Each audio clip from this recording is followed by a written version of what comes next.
I've been asked on more than one occasion, what is your repair process? And to be honest, I don't have a fixed process. But why is that?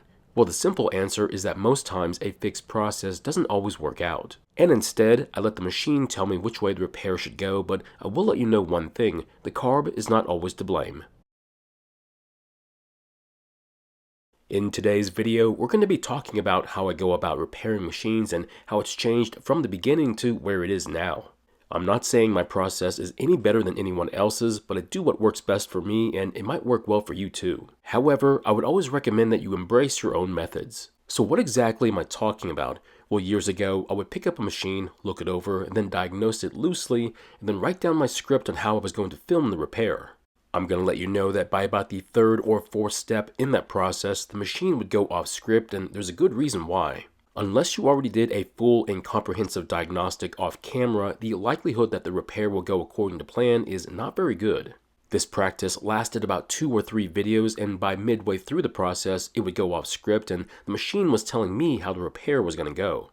So at that point, I was saying to myself, why am I planning the repairs if they never go according to plan? All it did was make the repairs just a bit more difficult, and depending upon what it was, I might not be prepared for it. That's when I decided to just do the diagnostic on camera, figure out what the problem was, and then to make the best plans I could to fix it, which for me worked out way better, but that may not work out for you. So great, now I know how I'm going to attack the problems, but what are the steps after that? The first step would be to figure out if the engine was worn out, and if you saw my older videos, this typically meant that I was going to do a compression test. But to save time and give you an easier tool to use besides something you carry around with you, I simply pull on the rope for a rough estimate.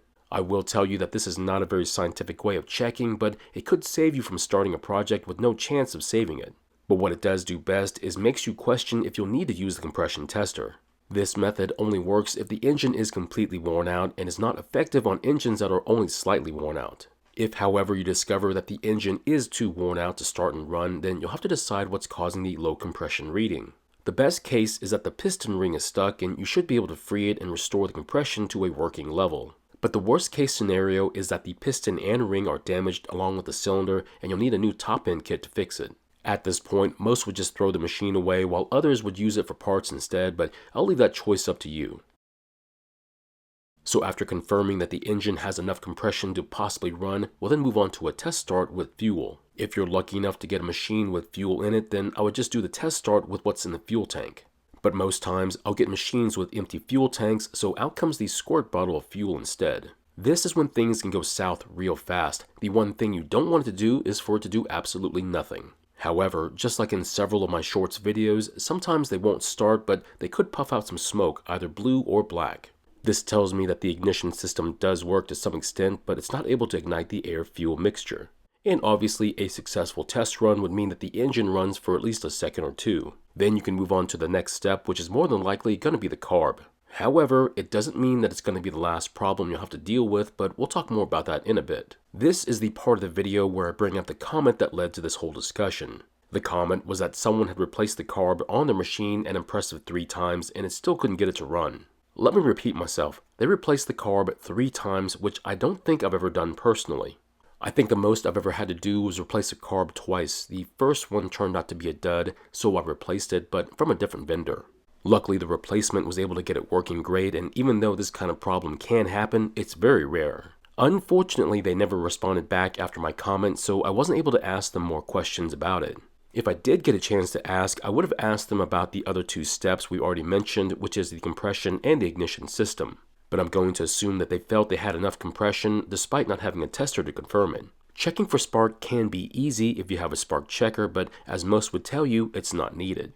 You can get away with using the spark plug itself as a tester, just make sure you're someplace shaded so you can see it. I also wondered if they had tried to clean and service the original carb as well, however my advice has always been to just skip it and replace it instead. But I might have to change that statement to include checking the other 2 items first. The reason I know this is because many years ago, before I even started filming these repairs, I would dive headfirst into the carb without doing any real testing and, as you might have guessed, had some really bad results to show for it.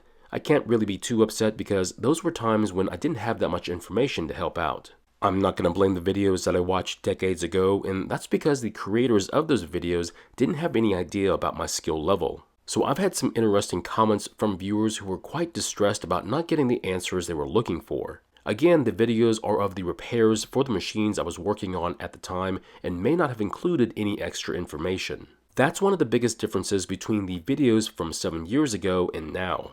And even though some would say I'm adding too much information to other situations that might confuse some viewers, other times the extra information was exactly what someone else needed. The saying is that you can't make everyone happy, and I believe that one. So once you're certain that the carb is the next item to look at is when your choice of service or replacement comes into play. I am not a repair shop, so I don't charge by the hour. That gives me the chance to at least try and save the original carb.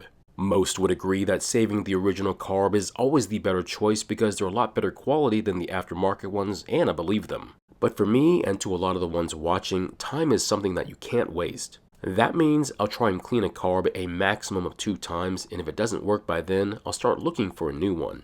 And since most of my work comes from other people, they're the ones choosing to go with aftermarket parts, which I don't blame them. So what's wrong with choosing an OEM part? Nothing. That is until you see the price for it. Then you'll understand why most choose what they do. So you've just replaced the carb with a brand new one and the fuel lines too, and now you're ready to start it up and use your newly fixed machine. However, the situation with that brand new carb is not over just yet, and the reason is that the carb may not be adjusted to work with the engine. Most times I find that the engine will start and run, but it's not running at its best. It'll then take some adjusting to make it work well, but what if you kept using it the way that it was? What'll happen then? That's going to be tough to answer as I'd just be guessing, but let's just say it's probably going to run well enough to use for a while. Most consumers just need a machine to work well enough and don't ask for it to work at its best, and if that's good enough for you, then I don't have any issues with it. But what happens sometimes is that the engine might try and start or not at all, and that's when the trouble really begins. One of the questions I would have asked the commenter about their machine was, did it ever try and start and then never do it again? In that situation, the engine could have been flooded with extra fuel and was never cleared before attempting to start it again with the other carbs. For some reason, some brands are a lot more prone to flooding if you're not careful when starting it. And when this happens, it can get extremely frustrating even for someone who's used to it. One of the few things that I want for each machine I work on is for them to start and run on the first attempt. Because if it doesn't, it means that every attempt after the first failed attempt only gets harder. That unfortunately is one of the biggest reasons I would tell someone to go electric, and that is to relieve the stress from trying to start a machine. Now believe me, I am not pro battery for most things, but when I watch my coworkers struggle to start a weed eater that I just fixed, it makes me realize that the problem was never the machine, it was how they were trying to start it. I'll typically then step in and tell them why they're having a starting issue and offer them tips. But in my mind, I would tell myself that a battery trimmer might be a better fit for their needs. And to be honest, about half the time they agree with me, then they'll ask me if I can work on them. I then tell them that I can to some extent, but the real problem is the parts followed by the battery. So if you struggle with taking care of a gasoline machine, maybe electric is the way to go, but for the other 80%, I'd say just get used to the struggle, it's just part of the game. So my question is, do you have a method that you follow when fixing something like this? Or are you just like me and just let the machine tell you how the repair is going to go? Thank you for watching. I really appreciate your time here. Please feel free to ask me any questions about this project or about your own projects, and I hope to see you in the next video.